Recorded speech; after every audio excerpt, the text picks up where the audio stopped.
So I'd like to welcome everybody, and I'd like to welcome Laura. You're our first guest.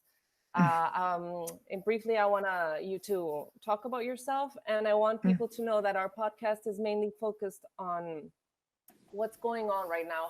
How is art, and how is society in general, but primarily through art as well, gonna adapt? So basically, that's about it. And we'll have guests on our show, our podcast, Nice. every week. We hope some discussion is getting through. So thank you all, and yeah, please let us know about yourself. Okay, great. Thank you. Thank you.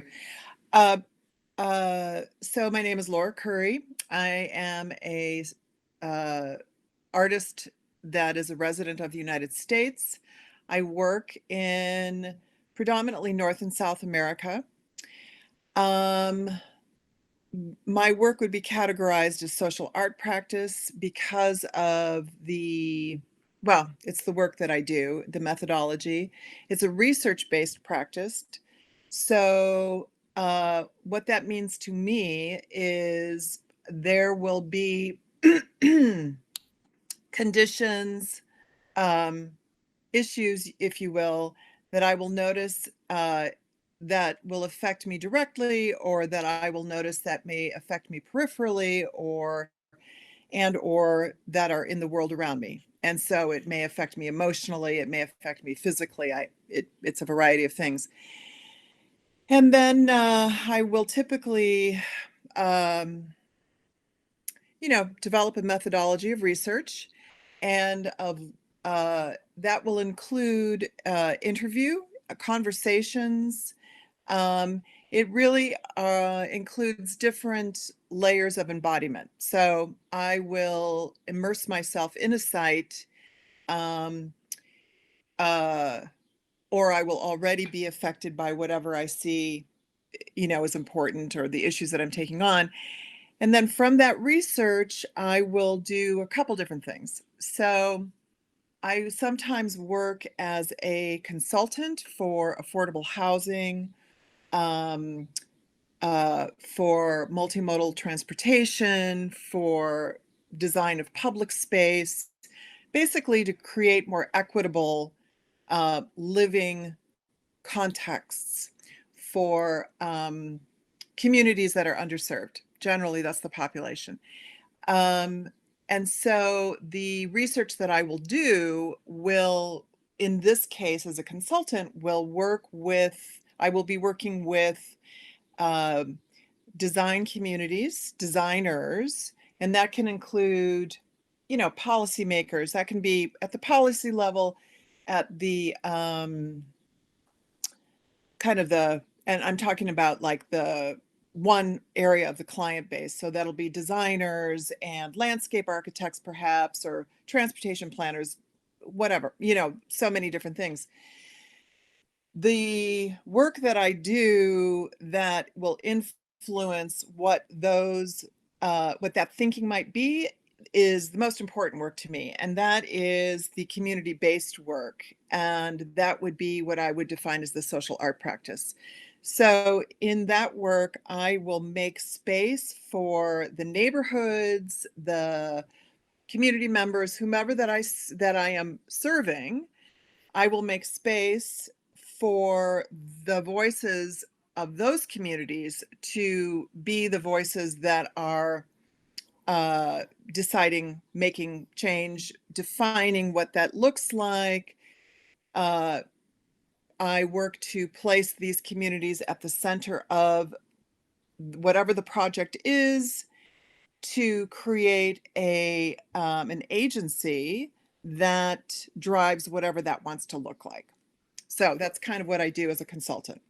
As an artist, I will use some of these experiences and that knowledge and those tools to engage with a neighborhood or a population, again, whatever that might be. You, Anna, know me from the cycling project I did. Yeah. So it was specific to gender and mobility. So a female identified cyclist on the road. That was kind of my universe there. But I will work with the populations in a way that I can collect the embodied experience. And then as an artist, I will present a not just me, but with collaborating with the community, create a response to whatever that subject topic may be. And that's kind of what my work is. That's actually awesome. I wanted to bring Bike Date. That's the name of the project that you had going on here, actually for No Automático. That was 2017, am I right? Yeah. Right, right. Yeah, yeah, yeah. I know. I mean, I find it fascinating because you started off with an MFA from Buffalo, right? And media study, Right, emergent practices, and you came all the way to Monterey from people that you started chatting with, people that you know, friends in common we have, and you made right. it all the way here. And Bike Day was an awesome project because the city of Monterey, for people who might be listening and don't really know Monterey, hopefully we have a wide audience. Um, Monterey is a city that's always had difficulties in terms of transportation, public transportation, and feminist issues. They've always been a problem. Like the female body in the city has always had like its rough experiences, right? And so Bike Date was awesome because you would ride with friends in common or people that you started to get to know here in the city, and you just go off together and talk and have this like research going on, which I found very very good, very good in A many little bit, ways. I I would add a actually, little bit yeah, I would add a sorry. little bit to that, sure. So, many of the women, and it wasn't specifically to cis women. So that's why I was very specific about it being female identified, because it isn't about a person understanding your biological gender when you're on the road. Also, women are, gender is not necessarily, uh, you're an object on the road when you're being passed by something that's going 40 miles an hour. Um, but the notion that if you are female identified, then you become a heightened target. And that is true in almost all forms of living, but on the road especially. You're on a bicycle, you've got, nothing but your flesh between you and this 3,000, thousands of pounds of metal. But what I would ask for the at the onset of what I called the date, and I used the date specifically because I was also disrupting this gender normative association of heteronormative dating, and I would ask the person who I would then, be connected through a network. So I wouldn't know everybody. I knew some people, but certainly not everybody. I did get to know them more, but I would ask for a commute. And this could be a commute to work, a commute to childcare, commute to the store, something that was outside of I'm going to do a workout on my bicycle, which it was not also. I mean, that was fine too, but mostly what happens in the day in the life of these people that I am so gratefully being invited into their daily experience. How do these female identified cyclists and women move from A to B, specifically also because of the reality that a woman in her home typically is the primary care provider. So there is the multiple layers of getting to where you need to go to take care of your family, to feed your family. And your family could be you and your children, could be you and a husband or wife, or, however that works. Um, take care of the family around you, your parents. I mean, I'm here taking care of my mother, right? And so all these different constructs, and simultaneously manage to transport yourself in a way that is outside of the single-use automobile, that is not in reach for many people, and deal with those real physical dangers as you are taking your body through that space on the road. So it had those layers Sure, to it. and I'm actually happy. It's very interesting what you say. It's very important to point out that some people just don't even have the luxury of traveling in a one vehicle like a car. So for many people, it's a necessity to be able to use a bike and to use it safely.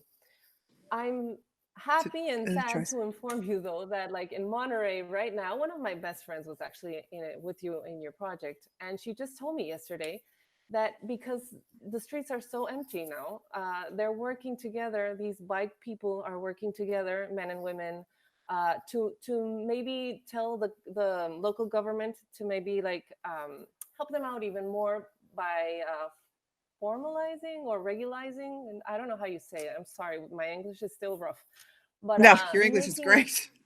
making ¿cómo se dice?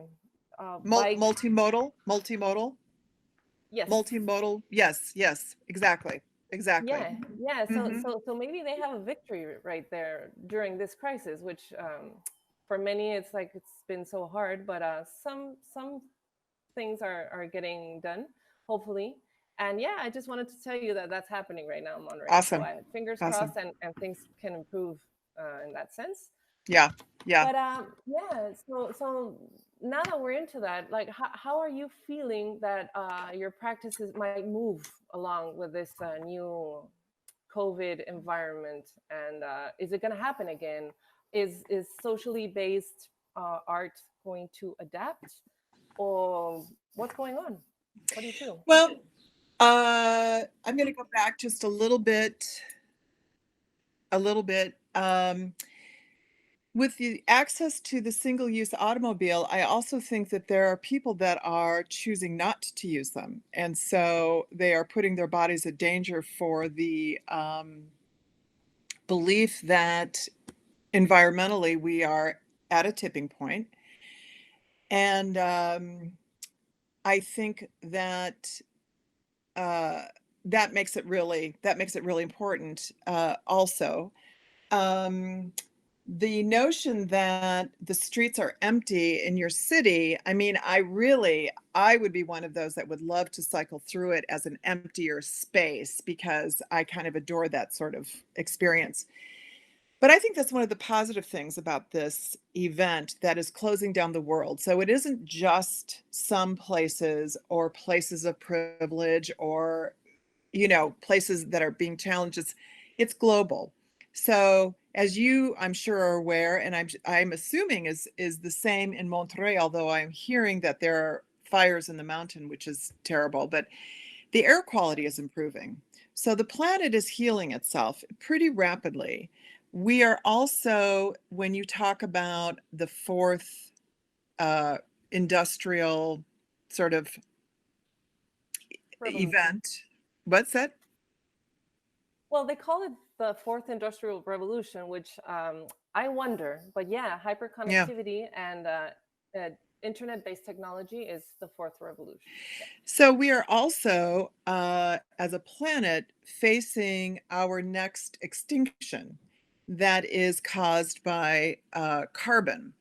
And I think that, well, I don't think much of my work, all of my work actually, is grounded in the connection between equitability and environmentalism.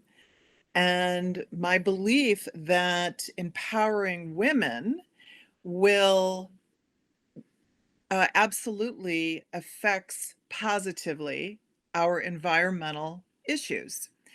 So, those two things being connected, well, talking of big ideas, I really think that we will discover new ways for connecting. So, going back to your original question, I believe that myself included, I've done work that's been internet based, that was connecting people from different parts of the world to support each other doing different things, meeting, I don't know, whatever the goals were. I'm just kind of recalling rebuilding a relationship with your parents, as an example. I don't know. So there are lots of opportunities to use the technological platform to create a socially engaged project, because we are doing that right now. There are ways that I believe works can be done that conform to whatever social distancing practices are happening. But to answer your question, will we have another COVID thing? I mean, I'm not a scientist. I do follow legitimate science. I don't follow our ridiculous political, administration. But I think that the possibility is there for sure until, there is a vaccine or until there's some kind of intervention. But I believe that this event, because it's global, will change how we work forever. And in some ways, I think that's good. I think that we will understand that we can work remotely, that we don't have to be shackled to an office, that our bodies do not have to be owned by corporations, that we can divest from selling our physical labor for dollars. That's a tough one, but I think that we can potentially learn some of that. I think the mythology that our governments don't have enough money to support their populations, we're discovering that that's a mythology, that's a myth, that healthcare can't cover everybody. That's a myth. So I think that those constructions are going to be, well, hopefully, will be challenged more. I think that we will be able to challenge how we rebuild our financial systems so that they serve the environment.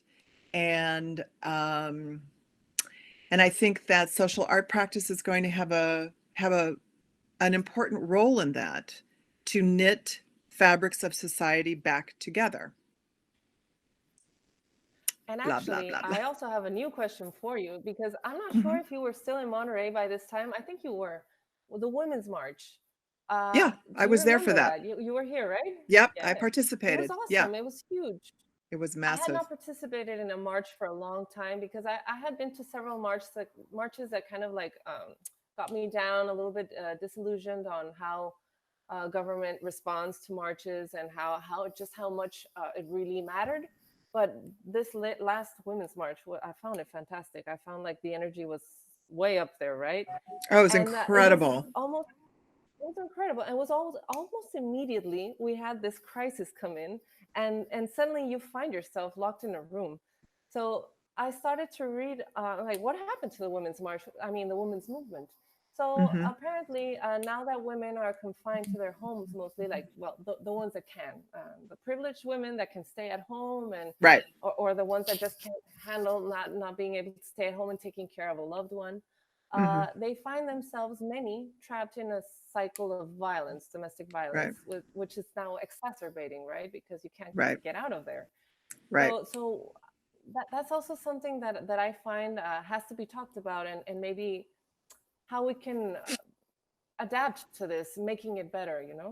Yeah. So I don't know what you feel about that, but yeah, social distancing has also had its very rough side effects. Uh, oh, definitely. Definitely. I am a very dear friend of mine has been reaching out to me who's having a difficult time uh, domestically.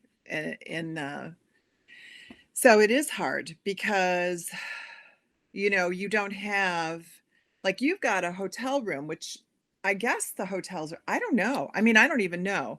But uh, it makes it difficult because there's no escape route that can be easily had by women, you specifically, but anybody that is in a situation where they often are isolated, often are alone, don't have the backup or the support, or don't feel that they can access that. Um, I don't have the answers to that. I don't know. I don't know. I know that it is very dangerous. It's a dangerous situation that COVID has brought for those in that realm. Yeah, I don't know. I think that um, just speaking from my own experience, being available, um, and just being available, I don't know. Yeah. Um, yeah, Yeah. Like maybe help can come from networks that are digital, I mean virtual. absolutely. So yeah, that's probably something Absolutely. that we're gonna see start happening, right? Like help networks starting to build, maybe. Yeah, I mean, I think that that's true. I know that there is this It Gets Better project for young queer youth, and that has always been a digital platform. Some dear friends of mine in Seattle participate in that. There's another friend of mine in Seattle who uh, is a photographer, and he's doing this incredible project, and it is called COVID. I don't know if it's called COVID portraits or COVID photography, or yeah, I think it's COVID portraits. And he is going around, he got laid off, and he's going around to friends and friends of friends in Seattle, and he's taking photographs outside their windows of them inside their spaces. And it's remarkable. It's remarkable. It's kind of like he's framing their images with these homes or these windows or these portals, these viewing portals. And he's capturing these architectural reflections of the sort of emotional, what appears to be the emotional kind of framework of the individuals. It's remarkable. And so there are these, like, it's a new invention that would not have happened probably for him had this not happened. So, but I do believe, yes, there are digital networks. I know that there's suicide prevention. I've heard that Alcoholics Anonymous, excuse me, is also a digital platform now. And so, yeah, that's definitely happening. You know, it's responding. Yeah. Mm-hmm. Yeah. Mm-hmm. So actually, now I love to know, and I know I'm giving you these tough questions because nobody knows what's going on and nobody has No, any answers. It's no. just maybe trying to reflect, keep the Yeah, discussion going. It's fine. yeah, But how would you manage? Like, I don't know if before this all started, you had a specific project you were working on, and how do you I adapt to did. that? Like, what tools are you using to keep going in your socially based art? Right. So the project that I was involved in, and this was in Monterey again, and I had been accepted as a research artist um, resident. My term is for 1 year.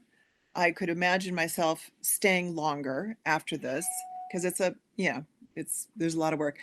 But I had started to do initial walking, speaking, talking with people, interviews. I was specifically interested with the notion of access for women in peripheral communities. So that intersected with, obviously, gender, transportation, and financial security, quite honestly. Housing being part of that. I mean, it's a big mix, and it was just sort of the beginning of this. So I was very grateful. I had a team set up to support me. So much like your interns interning with me, one young woman was accompanying me in the field during interviewing, so that, because my Spanish being what it is, was better even just a month ago than it is today. It's terrible.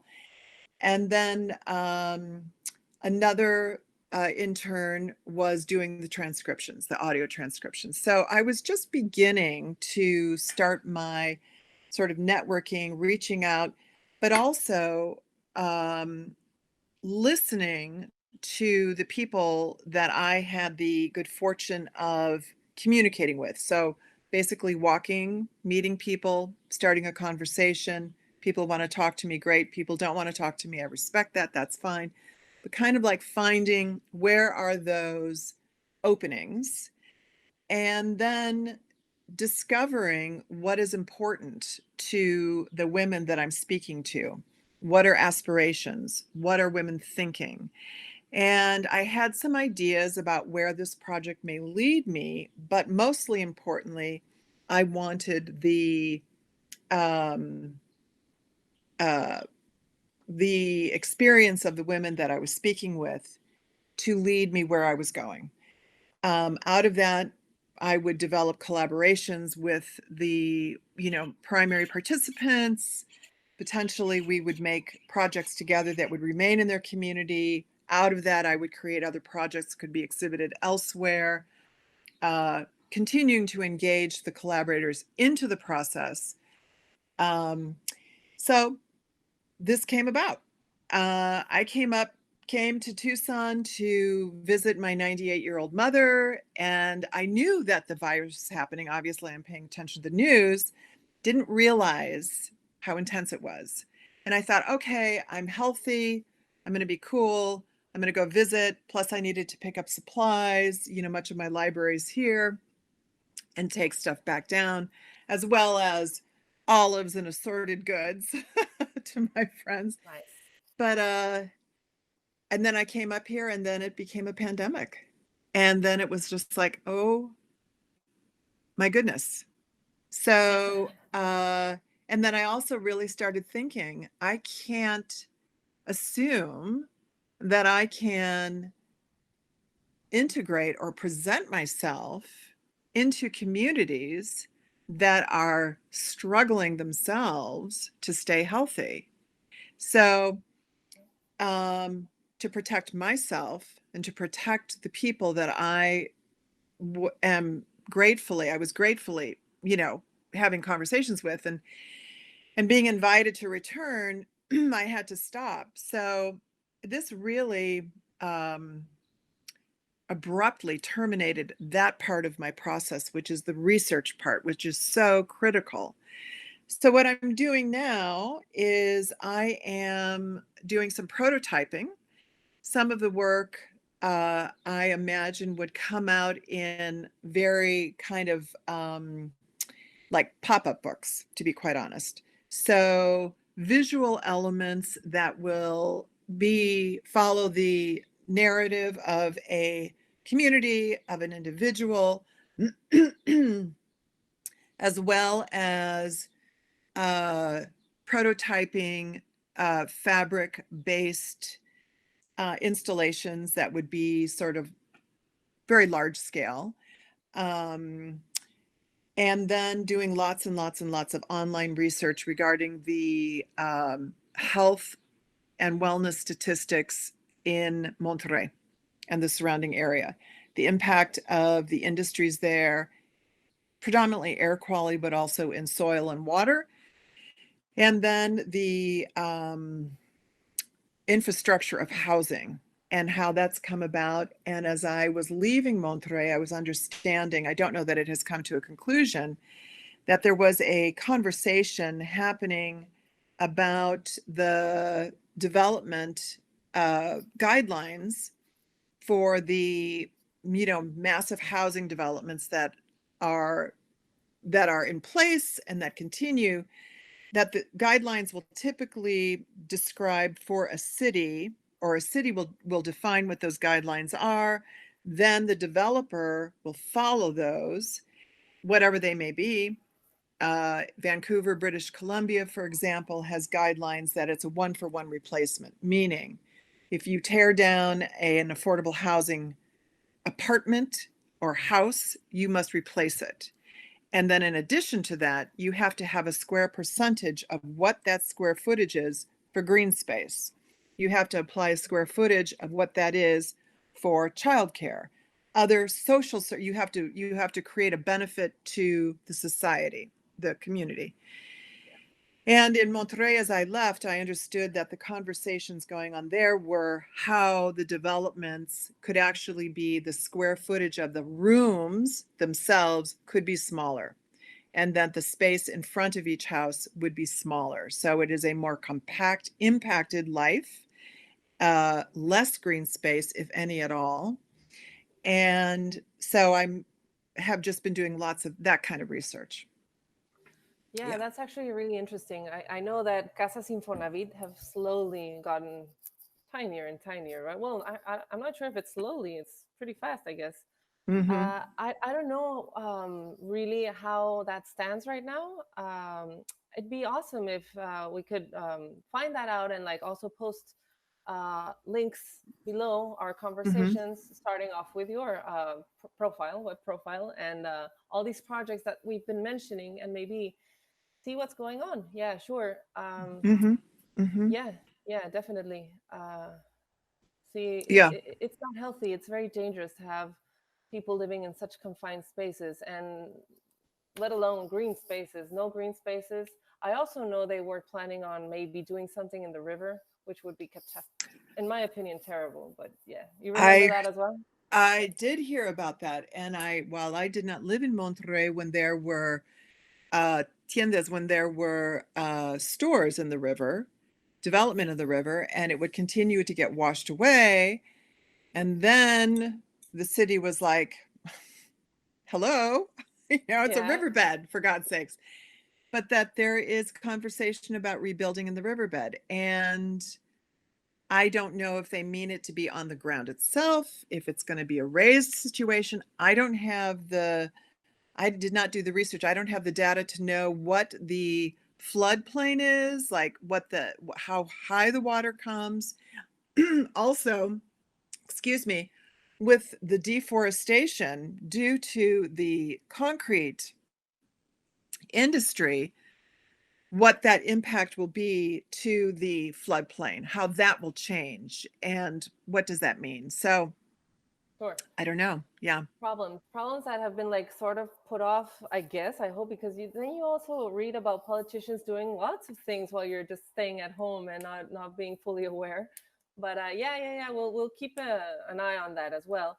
I actually Mm-hmm. wanted to mention that I have a huge respect for socially engaged art, because we were talking about social distancing, and I realized, because I've done a few projects myself, not Mm-hmm. as many obviously, and they are hard to accomplish, making people trust you and opening their doors to you and having a network sort of start to build up with you.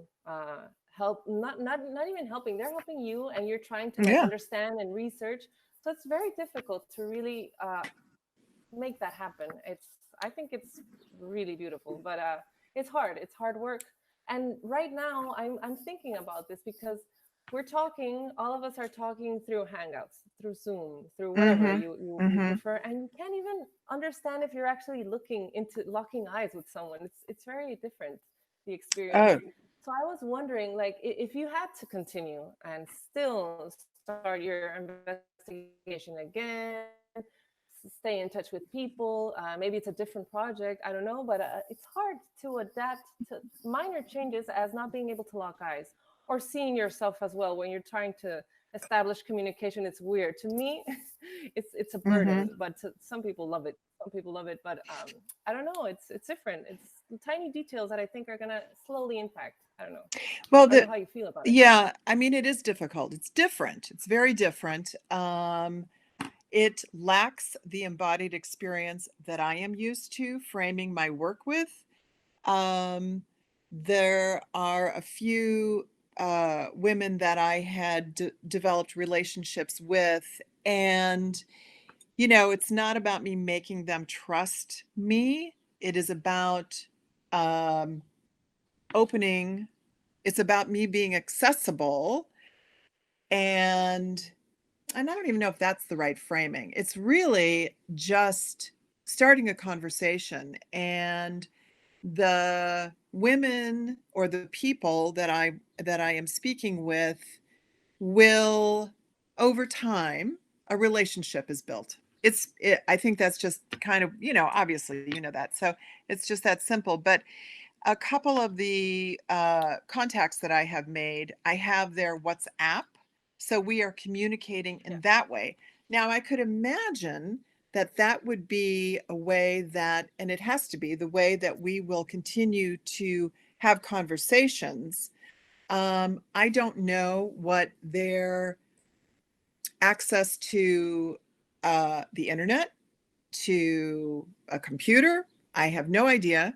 I am working in methods that I am being directed to use, and that's great. And so I'm doing that. And I will continue with these relationships because I have every intention of returning to Monterey and returning to this project. And I believe that when I do, it is going to be much more complicated and complex because of this virus. What has that done? What is the ongoing effect? It's answering your questions, actually. What is the ongoing effect of this virus? What is the future of the participants, the collaborators that I will be working with? One woman I spoke with said she loves her community because these are the people that she knows. Her friends are there. So she has a community of support around her. She also said that she would love to get out, but she can't afford it. And I met her at a market, a weekend market day, and lots of people are selling things. And it was interesting. Her comment to me was that she goes, "We're not bad people." And I was a little bit puzzled by that statement. And she was saying, "We're just trying to make a living," which of course, everybody's making their living. And I think she was referring to all of the used things that were for sale on the street. And I'm taking her at what she has to say to me, but I also I believe I'm understanding what she's saying in between the lines there a little bit. You know what I mean? And so it's really an interesting. She's already living in a very complicated reality. She goes into downtown Monterey and works every day, and she waits a couple hours in the morning because the very few buses make their turns around the other communities, and by the time they get to her, it's maybe full. So she has to wait for the next bus, right? And the next bus. And she has children, and when the sun goes down, they're inside because she doesn't feel it's safe for them to be playing outdoors. And so, there's already so much pressure in this woman's life. Now this comes along. So, you mentioned this earlier, that you and I are both fortunate in that we are able to continue to do our work, but in an isolated way. And I wonder, about her experience. So I can see that when I return, the story will be, there'll be just so much more to it. Yeah. Oh yeah, I'm sure, and that's the experience of many people. It's either risking getting sick or risking going hungry. It's horrifying. Yeah. Yeah. But very precarious time. Yeah. Right. But I use the digital tools that I can, and that's how I do it. And it is a non-face-to-face. I mean, I see your eyes. I think that this interface is good because it doesn't look like we're looking off into the world. Like they've got it right where they've got it dialed in, where we are actually looking at each other. But it's very different. It's very different. It's kind of like when we were first texting, when that first platform came, or emailing, and people would think, "Oh, how dare you email that to me?" Or like, it would kind of got, because you weren't seeing, like I wasn't seeing you with a smile and nodding, right? So that would get missed in the communication. So same. Sure. Mm-hmm. Yeah. And actually, yeah, Laura, I want to thank you so much for this conversation because it's these are topics that we have to ponder all the time, and we have times. Fortunately, some of us have time to start thinking and talking about this. But it's going to be very interesting. I want to know eventually when you come back what you're going to learn about this, because you're going to have a very interesting insight for us. I hope that maybe you'd be willing to have a second conversation after that with us. And Absolutely. also, I want to thank you and tell our viewers that we also have an upcoming course with you, an online course. That's So right. that's also going to be very interesting. Yeah. Mm-hmm. Mm-hmm. Yeah, So, it is. so we'll also post a flyer on the links below so people can check it out. Okay, And yeah, we can good. stay in touch. Yes, Yeah. yes. And thank you so much, Anna. And thank you for starting this conversation and keeping these thoughts going. And, sorry for my ramblings, but that's kind of where my mind goes. And so great to meet your interns.